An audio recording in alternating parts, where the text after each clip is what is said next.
Assalamualaikum Pak Badawi, selamat sore. Waalaikumsalam Widi, selamat sore. Apa kabar Widi? Alhamdulillah baik Pak. Pak Badawi bagaimana kabarnya Pak? Alhamdulillah sehat selalu. Ya sore ini Alhamdulillah. kita diskusi tentang apa Widi? Tentang information system Pak, gitu. Oke, Eh, silakan. ya, jadi suatu sistem informasi ini pada dasarnya kan terdiri dari 5 komponen ya Pak. Ada hardware, software, database, network, dan people. Mungkin bisa langsung dijelaskan nih Pak, apa itu information system? Ya betul. Sebetulnya kalau kita bicara informasi sistem pada konteks perencanaan korporasi ya, jadi informasi sistem ini bukan lagi adalah bagian pendukung, bukan.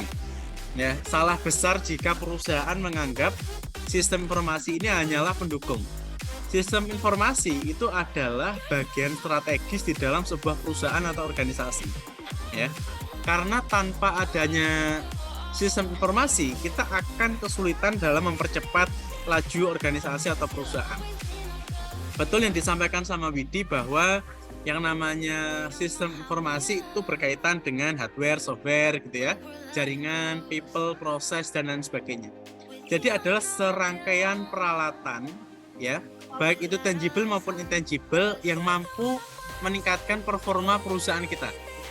Nah ini yang kita anggap sebagai peran dari informasi sistem adalah aspek strategis di dalam perusahaan kita. Begitu Widi.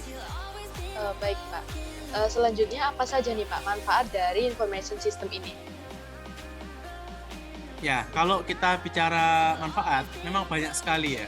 Saya ada satu contoh pengalaman saya ketika melayani sebuah perusahaan ya. Em, Biasanya perusahaan itu menghabiskan waktu 30 hari sampai 40 hari dalam sebuah proses bisnis ya, sampai mereka bisa mendeliver layanan itu kepada konsumen. Tapi setelah mereka menggunakan big data dan juga machine learning dalam menganalisis, sehingga peran people atau peran manusia itu hanya sebagai interpretator ya, nah, sebagai analis dari hasil yang direkomendasikan oleh machine learning. Nah, prosesnya yang awalnya 30 sampai 40 hari itu dipersingkat menjadi 20 sampai 25 hari. Nah, ini manfaat yang sangat signifikan. Jadi kalau kita bicara waktu, kita lebih efisien, dari sisi produktivitas usaha juga akan lebih meningkat karena orang dalam waktu 50 hari itu bisa menghasilkan 2 output. Nah, jadi kalau kita bicara profit akan lebih meningkat, kemudian juga peran dari SDM juga akan lebih optimal ya, dan perusahaan sangat cocok dengan rekomendasi tahun ini, tahun kita pasca Covid, karena ada resesi juga dan harga juga kacau ya di pasar. Yang paling kita rekomendasikan bagi semua perusahaan di berbagai sektor adalah cost efisiensi. Nah, peran dari informasi sistem ini sangat relevan ketika perusahaan ini menerapkan cost efisiensi strategi. Begitu, Widi. Iya, baik Pak. Kemudian apa saja nih Pak komponen dalam information system ini? Ya, baik. Sebetulnya gini, ketika kita berbicara pengembangan sistem, ya, kita berbicara dulu sebetulnya masalah utamanya apa? Ada problem begini. Misalnya kita sudah mendevelop banyak aplikasi, kita mendevelop banyak sistem, tapi ternyata penggunaan dari sistem tersebut oleh SDM perusahaan itu tidak optimal. Nah, kalau masalahnya seperti itu, yang harus kita selesaikan adalah perusahaan ini harus meningkatkan adoption rate. Ya, biasanya mayoritas perusahaan di Indonesia ini adoption rate-nya hanya 60%. Nah, kalau memang itu yang menjadi kendala, maka pengembangan sistem informasi kita fokuskan saja pada adoption rate itu ditingkatkan. Nah, komponennya apa? Kembali ke pertanyaannya Widi. Nah, komponennya apa? Kalau kita bicara adoption rate, komponen yang perlu kita garis bawahi adalah tentang level ease of use-nya, kemudahan. Ya. Karena apa? Dari riset atau juga pengalaman praktek saya, semakin mudah sebuah aplikasi itu digunakan, maka semakin tinggi pula adopsi atau tingkat penggunaan ya atau utilitas dari para user. Nah, itu komponen yang pertama. Komponen yang kedua itu adalah perceived usefulness, yaitu merasakan bahwa aplikasi itu memang berguna. Nah, bayangkan kalau kita mengembangkan sebuah aplikasi tapi SDM kita merasa lah aplikasinya itu nggak ada gunanya itu. Lah buat apa? Nah, Iya betul. oleh karena itu dua komponen itu adalah komponen yang paling dominan ketika kita mau melakukan pengembangan sistem informasi, yaitu bagaimana perusahaan bisa meningkatkan nilai kemanfaatan, ya usefulness-nya, sama kemudahan dalam penggunaan aplikasi itu. Begitu, Widi. Baik, selanjutnya bagaimana Pak tahapan untuk menyusun information system ini? Ya, tahapan-tahapan yang bisa kita lakukan adalah kita tentunya perlu memberikan business requirement dokumen dulu. Ya, kita berikan dokumen-dokumen input yang mana itu nanti harus diisi oleh semua stakeholder, semua divisi di perusahaan yang membutuhkan pengembangan sistem informasi itu. Nah, setelah kita ketahui kebutuhan-kebutuhan masing-masing divisi departemen, barulah kita bisa memformulasi antara as is, kondisi teknologi sekarang, sama to be. To be itu adalah kondisi teknologi yang kita harapkan. Nah, ketika ada gap antara kualitas atau penggunaan teknologi saat ini dengan harapan itu ada interval, maka disitulah peran dari perencanaan atau roadmap sistem informasi ini. Nah, kita meningkatkan tingkat utilitas dari teknologi saat ini supaya bisa dikembangkan dan nantinya to be atau harapannya yang ke depan teknologi itu bisa lebih bermanfaat. Begitu, Widi.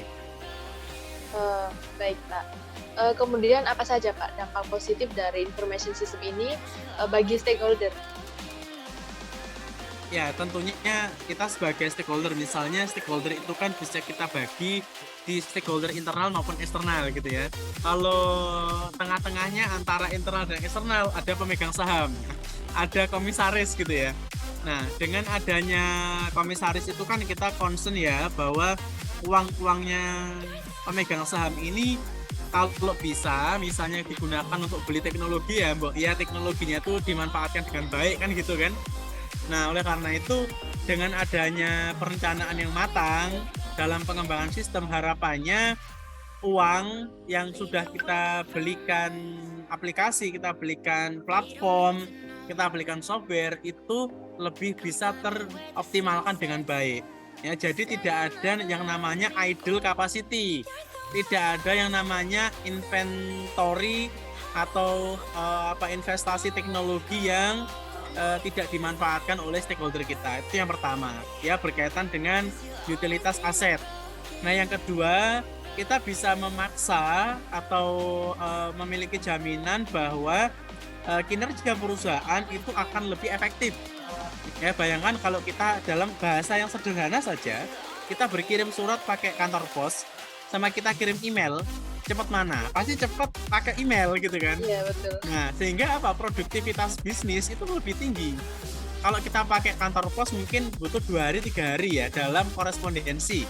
Nah, tapi dengan email, kita sebetulnya hanya butuh 1 detik untuk mengirim surat itu. Sehingga segera ada balasan. Nah, jadi secara garis besar memang ada 2 manfaat itu. Manfaat pertama, tingkat kegunaan aset akan lebih tinggi. Dan yang kedua adalah produktivitas bisnis akan lebih meningkat. Begitu, Widi. Baik Pak. Kemudian apa saja Pak alat analisis yang digunakan untuk menyusun information system ini? Ya, kalau kita bicara alat analisis, misalnya kita berangkat dari kasus yang sama ya, seperti penjelasan saya di awal terkait dengan adoption rate. Maka kalau pakai adoption rate, maka secara teori ya kita pinjam teorinya TAM ya, teknologi acceptance model. Jadi alat yang kita pakai misalnya kita melakukan pengumpulan business requirement dokumen, ya kita pakai format borang gitu ya. Kemudian kita analisis antara as is dan to be menggunakan gap analysis. Bahkan ketika kita mendapatkan masalah, ya kita harus menggunakan root cause ya. Fishbone analysis, bagaimana alat itu bisa berkembang untuk mengetahui masalah utamanya apa. Nah, kemudian kita baru memformulasi langkah-langkah pengembangan IT yang benar itu seperti apa, sesuai dengan kebutuhan. Karena percuma kita membangun sebuah sistem, tapi ternyata sistem yang kita bangun tidak sesuai dengan yang diharapkan oleh user gitu. Lagi-lagi apa ya, bahasa Jawanya itu muspro itu nggak kepake. Kita sudah susah-susah bikin ternyata nggak kepake gitu. Jadi ya kurang lebih begitu, Widi. Baik Pak. Kemudian bagaimana Pak metode kerangka berpikir yang digunakan untuk menyusun information system ini? Ya, kembali lagi kita untuk kerangka berpikirnya bisa menggunakan metode TAM ya. TAM itu sangat relevan kalau kita bicara adoption rate ya. Tapi jika misalnya masalah di lapangan itu hal-hal yang lain, maka kita gunakan alat yang lain. Jadi pertanyaannya itu baru bisa dijawab jika kita sudah tahu masing-masing perusahaan itu butuhnya apa sesuai dengan masalahnya apa, begitu Widi. Tapi secara umum kita bisa pakai alat TAM ya, teknologi acceptance model. Baik Pak. Berarti lebih fungsional gitu ya Pak. Kemudian Ya, berapa lama Pak waktu pengerjaan information system ini? Ya kurang lebih tergantung juga pada counterpart kita. Kalau counterpart kita kerjanya cepat ya 2 bulan selesai. Tapi ketika kita melakukan business requirement dokumen, kita lakukan survei dan tidak balik-balik gitu ya, ya itu bisa lama. Tapi umumnya 2 bulan itu sudah waktu yang ideal untuk membuat sebuah perencanaan atau pengembangan dari sistem informasi itu tersendiri. Ya, begitu Widi. Baik Pak, mungkin itu tadi pertanyaan terakhir dari saya. Pada intinya berarti dengan adanya sistem informasi ini, semua informasi ini lebih mudah untuk tersampaikan gitu ya Pak. Baik, terima kasih atas waktunya Pak Badawi. Terima kasih Widi. Ya, selamat sore Pak. Selamat sore, thank you. Assalamualaikum. Salam.